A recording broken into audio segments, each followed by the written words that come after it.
Hey team, Jen here. I'm coming to you at the top of week 2 in our class on early American literature. And I want to first start by saying congratulations for hanging on and keeping this course and continuing your journey with us. I'm happy to see that you're still here now that you've had the chance to look over what the course is all about and what we're doing and how we're doing it. You've had the chance to get to know your peers and introduce yourself to your peers. And you've also had the chance to do your first discussion board post on the readings that we did on early American colonization and discovery. So um, I'm glad that you stuck it out and I'm glad that you're still with us today. This week, I want to give you an overview of what's coming up in week 2 with some tips about how to be successful this week. It's very important that you watch these weekly overview videos. They'll give you essential insights into how to really feel successful as we move forward. Here in week 2, we piggyback on week 1. Week 1, we focused on some exploration narratives, and many of you in the forums were really critical about those texts, really extending beyond a basic summary of the text, which is not what I want, and really pushing yourself to make critical evaluations, really creative observations, and synthesizing those texts in fruitful ways. And I really appreciate you doing that.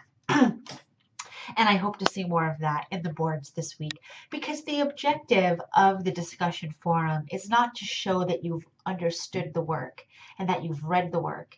Rather, the objective of the forums is to show that you've thought about the work critically and creatively and in ways that really matter.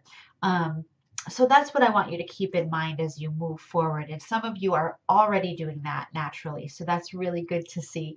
This week, we piggyback on those readings of exploration by looking at some of the issues surrounding early colonization.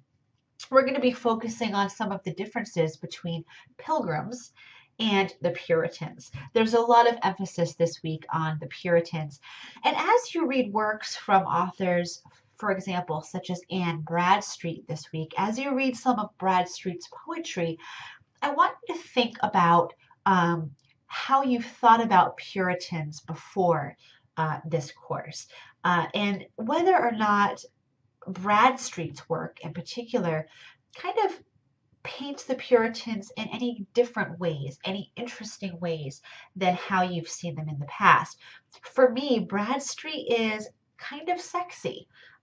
Puritans tend to get a bad rap for being in some ways very kind of tightly knit.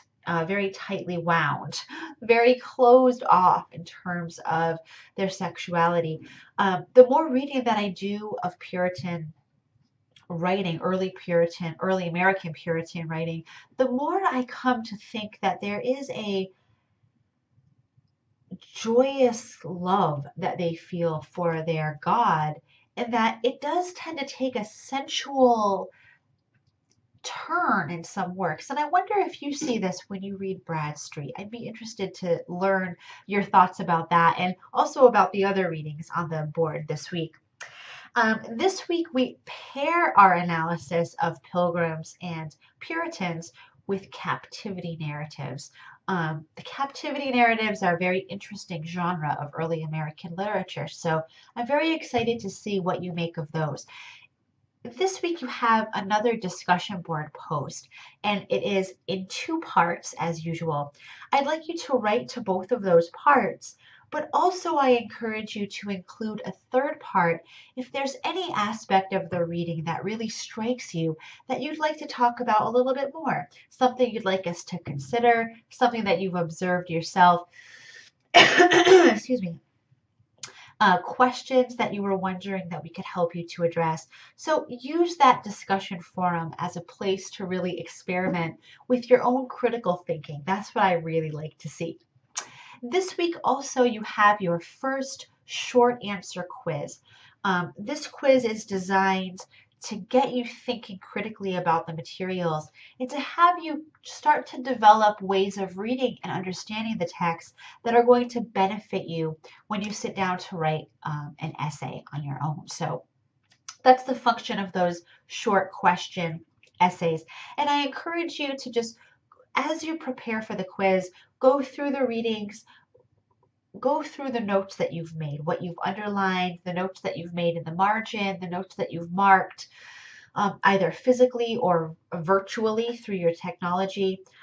Go through any notes that you've made and pay close attention to how you've come to terms with this text. I do have an overview video, excuse me, on my YouTube channel in my writing overview series that is called How to Close Read a Text. If you need some insights about how to do that, I recommend that you check out that short video. It'll give you some really quick and useful tips on how to close read a text that can help you for quizzes like this. Anyway, as we go forth into week 2, I hope that you thoroughly enjoyed the readings. Don't let them be dry. The Puritans and the Pilgrims and the captives, they're more than what they seem. They have a story to tell that if you can latch onto that story, pull something meaningful out of it, the readings will seem so much more exciting and relevant for you. That's what I encourage you to do this week. As always, feel free to come to my online office hours where we can talk more about the text. We can talk about your personal writing story and style, and any questions or concerns that you have. I hope you guys have a fantastic week, and I'll see you next week. Bye for now.